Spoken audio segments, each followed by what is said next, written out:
Oi, oi, gente, aqui é o Levi. Hoje nós vamos continuar com nossas monitorias de microbiologia e agora nós vamos falar sobre infecções fúngicas na odontologia ou doenças fúngicas de interesse odontológico. Introduzindo o conteúdo aqui a vocês, a gente tem como principais características das doenças fúngicas de cavidade oral são as micoses, que são doenças crônicas causadas por fungos. Elas possuem geralmente tratamentos longos, de muita atenção do paciente, com muito compromisso, porque são doenças que o tratamento é muito mais prolongado e são tratamentos que são feitos várias vezes durante o dia e por geralmente meses. A classificação ela vai de acordo com o grau de envolvimento do tecido, o qual está sendo atingido, e o modo de entrada no hospedeiro. São doenças sistêmicas, subcutâneas, cutâneas, superficiais e doenças oportunistas, em sua maioria, que vai se manifestar quando o paciente está com o seu sistema imunológico mais comprometido.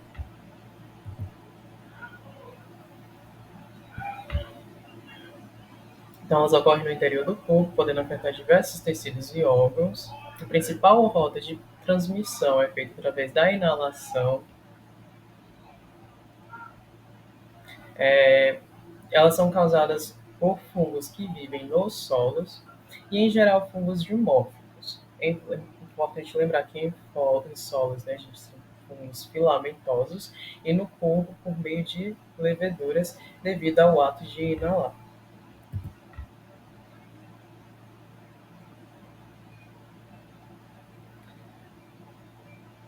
E é importante ressaltar, gente, que essa diferenciação de fungos filamentosos e fungos e leveduras, no caso, com relação aos fungos dimórficos, como foi dito na aula anterior, ela vai se dar devido à temperatura do ambiente, a qual o fungo ele vai estar presente, assim como também o local onde ele vai se encontrar, certo? Dentre as doenças que a gente vai ter, vamos começar pelas micoses sistêmicas.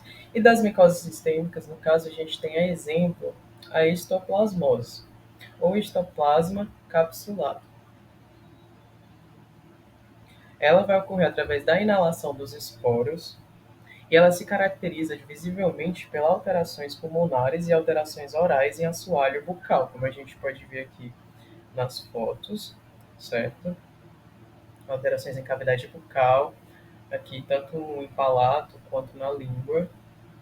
E com relação aos pulmões, a gente pode ver em radiografia algumas alterações. São doenças oportunistas, principalmente oportunistas no caso em pacientes imunodeprimidos, que a gente vai ver muito com relação à concorrência de pioras, no caso dessas doenças, ou aparecimento delas em si, com pacientes que fazem uso de corticoides recorrentemente, pacientes com HIV positivos ou AIDS, no caso, né, descompensados, também pacientes com diabetes mellitus, por exemplo, entre outras situações que podem fazer com que o paciente seja imunodeprimido. E ocorre através da inalação dos esporos.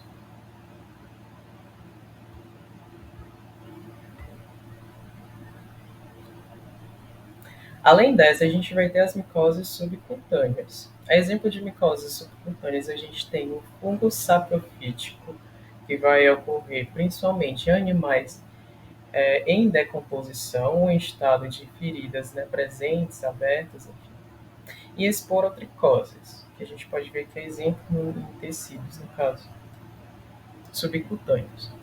É importante lembrar que micoses subcutâneas, nesse caso, a gente vai ter uma grande diferença com relação às micoses cutâneas, que vai ser importante vocês diferenciar.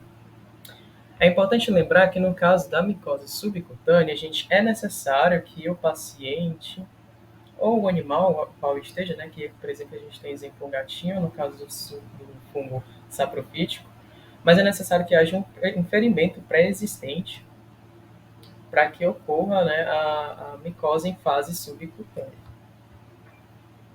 A exemplo, tem esses dois que eu dei para vocês aqui, né? E é isso. Depois da micose subcutânea, a gente vai ter as micoses cutâneas, que, como eu dei o exemplo nas subcutâneas, é necessário haver um ferimento pré-estabelecido, ferimento aberto, no caso, para sua manifestação e mudança de tecido. No caso da micose cutânea, não é necessário que haja um ferimento pré-existente. As micoses cutâneas, elas também são conhecidas como dermatomicoses, que é um tipo de dermatite ocorrido, né, pelas micoses, no caso doença. São comuns em epiderme, unhas e cabelos. Por exemplo, a gente tem a má higienização, né, no caso das unhas principalmente, em compartilhar objetos de limpeza de unhas, no caso, que entram em contato muitas vezes com outros tecidos, né, sangue, etc. Nesse caso aqui é muito comum casos de manicures, no caso, de transmissão desses tipos de micoses, e, enfim.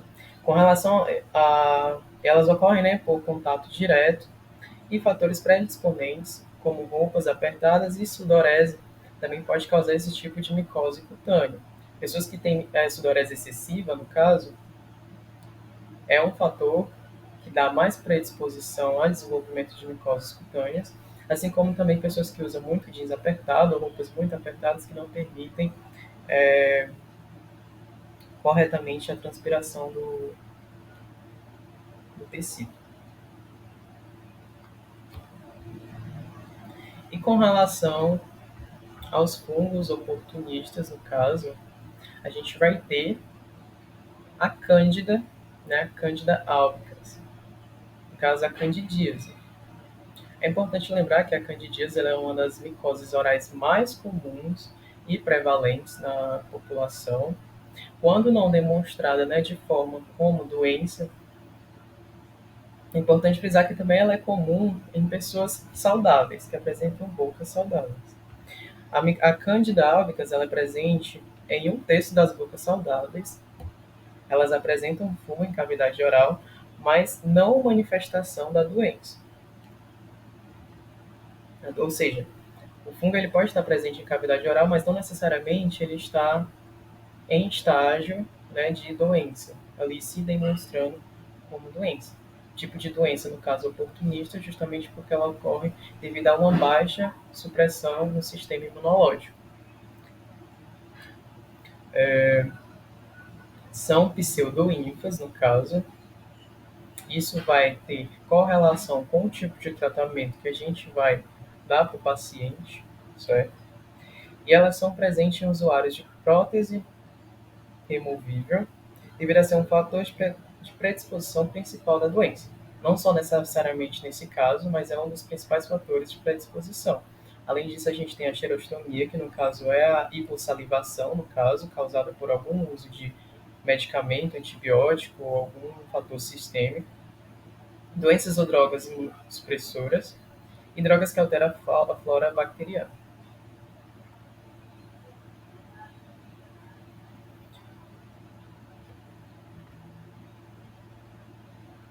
Então, entre outros fatores de predisposição, a gente vai ter também, né, fatores nutricionais por deficiência de vitamina A, vitamina B12, vitamina C ou ferro.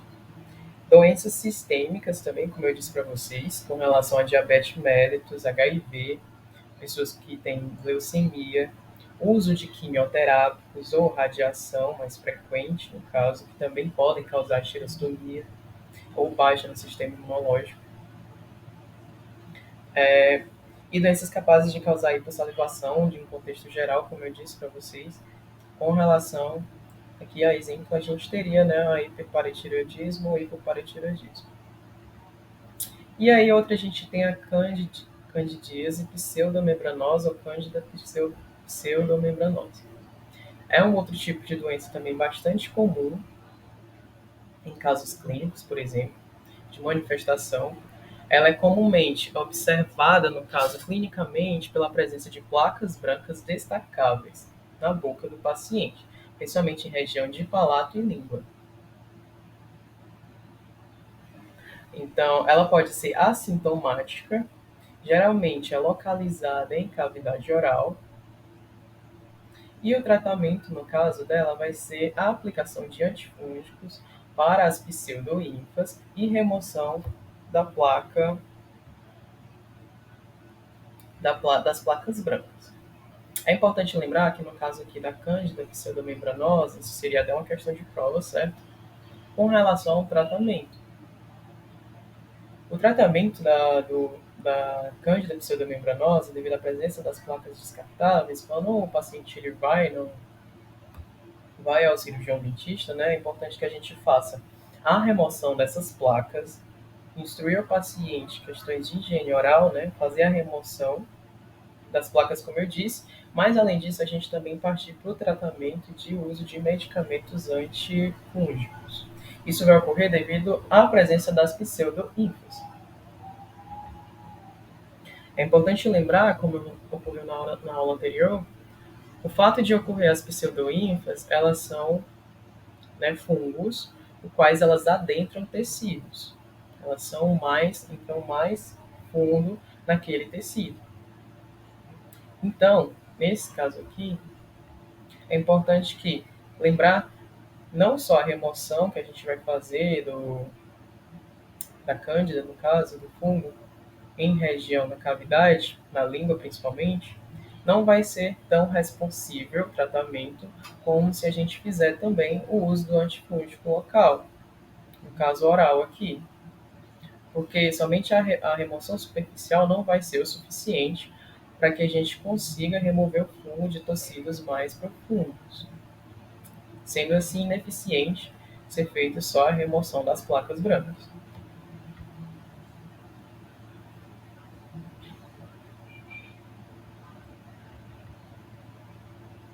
Além disso, a gente vai ter, entre as doenças fúngicas, a Candida eritematosa e crônica trófica. A Candida eritematosa, como o próprio nome diz, apresenta áreas eritematosas, ou seja, clinicamente a gente pode ver a presença de áreas mais avermelhadas. Essas áreas mais avermelhadas, elas geralmente causam bastante incômodo no paciente. Geralmente vai ocorrer em região de palato, vai ser uma estomatite causada geralmente pelo uso de dentaduras ou próteses removíveis. Elas vão incomodar o paciente principalmente nessa região de cavidade oral, devido à ardência bucal que o paciente vai sentir constantemente, seja a tomar água, a passar algum objeto ou a própria língua em região, ou se alimentasse. E isso incomoda bastante o paciente. O tratamento geralmente é feito em educação e higiene bucal, adaptação das próteses que estão mal adaptadas em região de palato do paciente e uso de medicação para o tratamento dessas regiões eritematosas causadas também pelos fungos, no caso.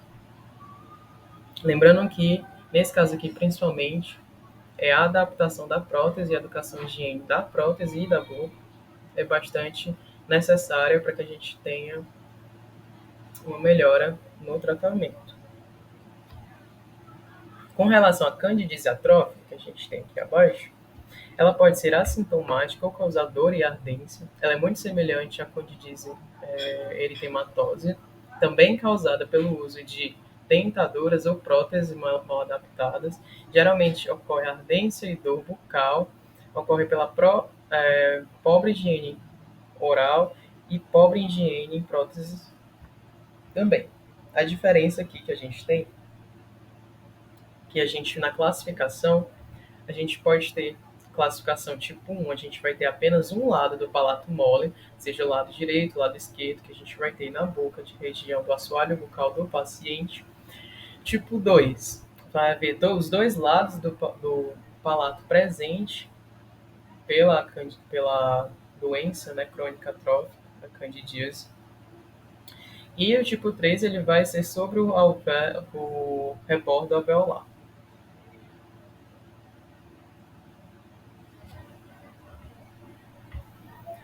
Além disso, a gente vai ter outros dois tipos bastante importantes. Eu diria que o primeiro não tanto quanto o segundo, que provavelmente pode cair na prova, ok? A gente tem a glossite romboide mediana. A glossite romboide mediana ela é uma lesão em forma de diamante em região do terço posterior da língua.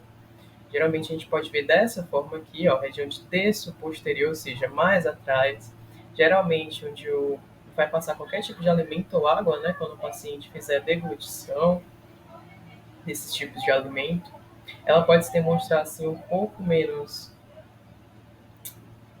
acentuada, no caso desenvolvida da doença, ou mais semelhante a um diamante mesmo pelo aspecto que vai ficar esse tipo de região. Então, ela vai ser uma placa eritematosa não removível, aqui não importa o que o paciente faça, não vai sair, diferentemente da candidíase.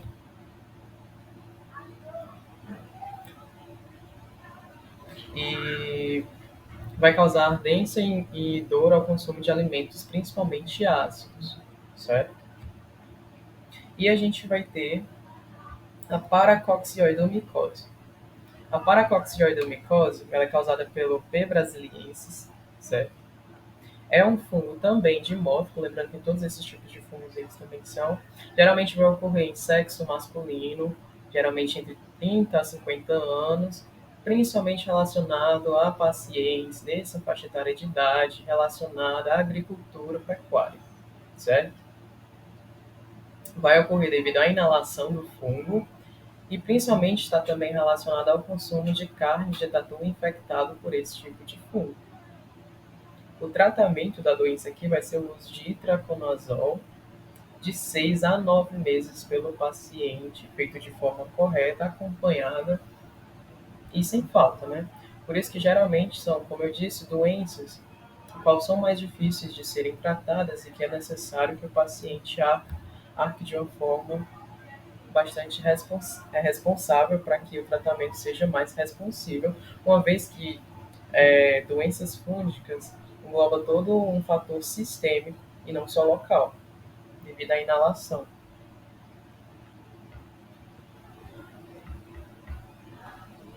E aqui a gente tem uma situação de caso clínico, né? Geralmente, a gente pega um paciente para tratamento de candidíase na clínica, e aí nesse caso a gente vai ter o tratamento, né? Feito, devo usar anistatina, ou miconazol, com relação à anistatina. No caso aqui, anistatina suspensão oral, né? No caso. Devo usar ela com só bochecha ou deglutição? Então, o que é que acontece? Pacientes com candidíase oral, ele deve ser feita a medicação, né, com o uso de nistatina 100.000 unidades, certo? Unidades internacionais, 100.000 UI.